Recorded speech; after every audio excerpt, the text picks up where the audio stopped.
Welcome back everyone to the next weekly roundup, where I talk about everything from the games that I've played, any crowdfunding I'm supporting, any gaming news that's caught my attention. So there's a couple of things to cover today. It's probably going to be a shorter episode, but let's see how we get on. We'll start with what games I played over the last week. So to cut it short guys, I didn't have any time for games except for one large game. Now, I've talked about it a few times, so obviously feel free to skip this section if you don't find it interesting, but Rome Total War is what I would consider to be a failed crowdfunding, and I've been trying to remedy and fix this situation by making the game what I wanted it to be when it arrived. This has been a long project for me and it's still going on, and I'll discuss it more in the hobby section. But over the weekend, I got it set up on the table for a full test of my latest version of the AI rule set. And now that I have 21 factions to use in the game, I was eager to test it out and to see how it performed. Obviously, there is a lot of administration, a lot of managing and stuff like that involved in having so many factions. The ambition is to have it so that you can use the automa no matter how many factions you include in your game, whether it be 4, 8, 10. But yeah, it was really a test run of my rules and to incorporate that new content, because I added new factions for particular reasons, especially to fill gaps where they felt like there was a lot of empty space. So for those that know Rome Total War, the Iberian Peninsula, there isn't many factions there. There's just Spain, and it felt really vacant. It felt like they were constantly turning into a powerhouse because they had a lot of territory to conquer and there was just no competition. So it was part of a little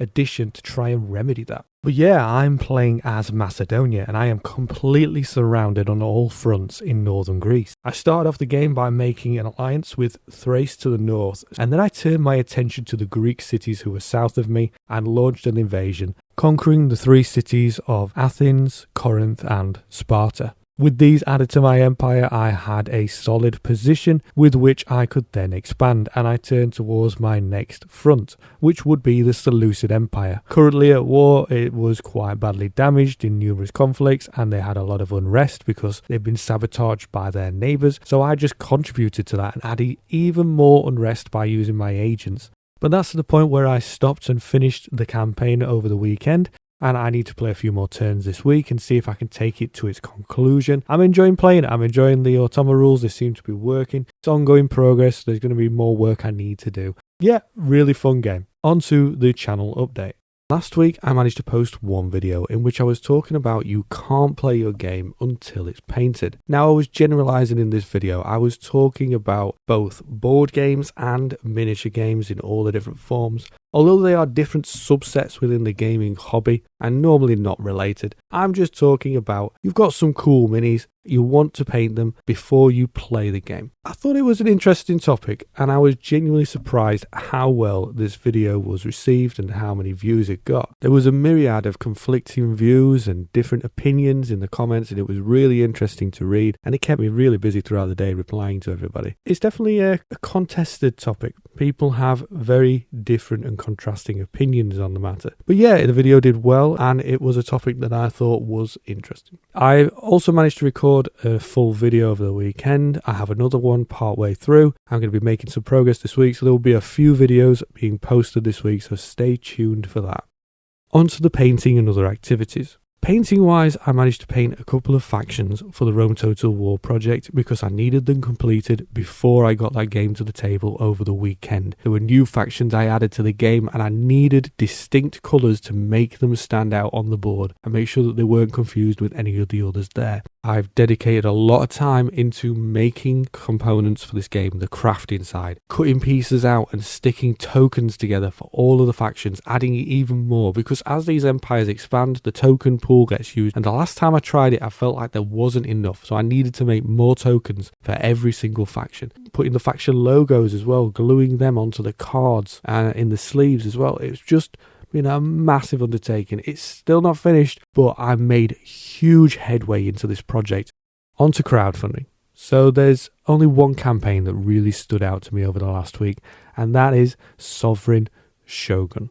Now, I'm a huge fan of medieval Japan, samurai, and the old Shogun game from Queen Games, and Total War, Shogun, the list goes on. I love this time period within Japanese history. I find it captivating and interesting. So it's always great to see games set in this time period. This one seems to be along the same vein of the Shogun game from Queen Games, where you will be competing to be the Shogun by military conquest or by other means, and I like it when games offer you that. You're not just fighting for victory, there is other ways that you can attain it, and it looks like this game is set to offer that too. So I'm really interested in it. It has some beautiful looking components.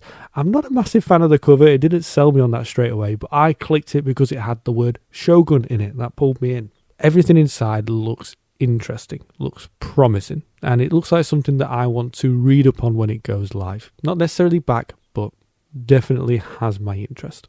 Last week I talked about the game Concordia and how I'd seen some controversy around the use of AI art when reading some of the reviews on Board Game Geek. Now, the game isn't even released, so I don't know why they allow them to have reviews, but it was obviously a hot topic. A lot of people aren't happy with the use of that in games, and I'm personally on the fence if I prefer to pay actual artists. I went to the comment section of the campaign for Concordia to try and see what the issue was, and there were people complaining about numerous other things.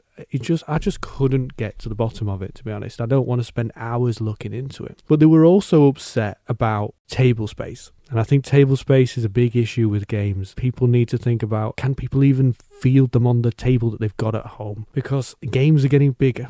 And it seems like that was another hot issue for Concordia. It doesn't seem to be off to the best start. It's not going to be one I'm going to be backing, but I know Concordia through its reputation. It's been around for a long time. It's very popular. So I've got no doubt that this campaign's still going to do well, even with the issues at hand. It'll be interesting to see if Awaken Realms addresses any of these issues. And that's everything from the crowdfunding side. I didn't really see anything else, and nothing else really stood out to me. So, on to any other agenda. My main gaming group are going away on holiday, so I'm going to have a lot of spare time, so hopefully I'm going to play a lot of solo games over the next couple of weeks. This is the prime time for me to do it when my main gaming group is not available. So, I'm looking forward to getting things out that I normally don't have the time for. Maybe some ISS Vanguard. I want to return to that and carry on that campaign. Maybe Oathsworn. There's quite a few titles that I just don't have the time for that I want to continue with. I had a couple of deliveries. The first one was Halo Flashpoint, and the miniatures in it are really, really fantastic. I've got to learn the rules, and then hopefully we'll be able to play this once my gaming group has returned from their holiday. Yeah, I'm excited to try this. I'm excited to have some Halo battles and contesting for objectives and things like that, like we used to do on the consoles. So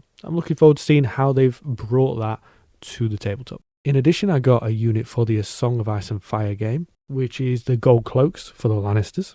There's still a number of sets that I don't own that I would like to add. I'd like to have every single set, essentially. I'd like to have at least one of every unit so that I've got the options there. But there's still quite a number I need to pick up. But I just ordered the Golden Company Swordsman. It has been so long waiting for that to be a good price to pick up, and I'm so happy to finally have one on order, so I'm just waiting for that to arrive. I think they have a specific rule where they need to be deployed in conjunction with either the Golden Company Elephants or the Archers. I can't remember, but I'm just finally happy to have those miniatures because they look really cool. They are some really cool knights that I'm looking forward to paint. So on to the Osprey games that I mentioned last week. There are 3 books that I now have, 3 completely different game systems. And Osprey as a company is now switching their focus from board games into primarily miniatures games and rule sets that people can use in an agnostic style, I believe it's called, where you can use whatever miniatures you want in those games. Yeah, the 3 titles that I have is the Broken Legions, which is essentially a fantasy Roman merging where you can play as legionaries battling huge monsters and things like that. So I'm really excited with that. I've got some painted legionaries that I can use straight away with this game. Just got to learn the rules and play it, and there's huge amounts of monsters and creatures from fantasy and all sorts that I can just throw into the mix. There's Lion Rampant, which I was interested to try, as obviously it's another way I can use the Bretonnian Knights and things like that and have some medieval battles. Gaslands Refueled, which was the first one that I bought some time ago. I even have some cars that I bought. I believe it was Hot Wheels that I went with. I painted them up. They're all nicely done. They look apocalyptic. They're ready to go. I think that's going to be the first one I tackle. So I'm going to tackle all 3 of these game systems, and depending on how much I enjoy them, will essentially tell me whether I want to invest in getting any more of these books from Osprey. There's quite a number that I'm interested in. Void Starfighter is definitely up there. I also need to sit down and learn After the Empire, which was one of the biggest purchases I made at the UK Games Expo. Huge game, been on my radar a long time, where you are defending your castle against waves and waves of enemies, and everybody's going to be doing that in tandem, defending their castles. I'm just so excited to try that game. Other than that, guys, I don't think there's anything else to discuss. I'll be back next week, hopefully having played many more games, tabling as many games as possible before this next video next week. So until then, leave all your comments down below. Anything you want to ask me and I can answer on the next video, please put it in the comments down below. Other than that, I hope you enjoyed it. Please hit the like, hit the subscribe, and I'll see you all next time.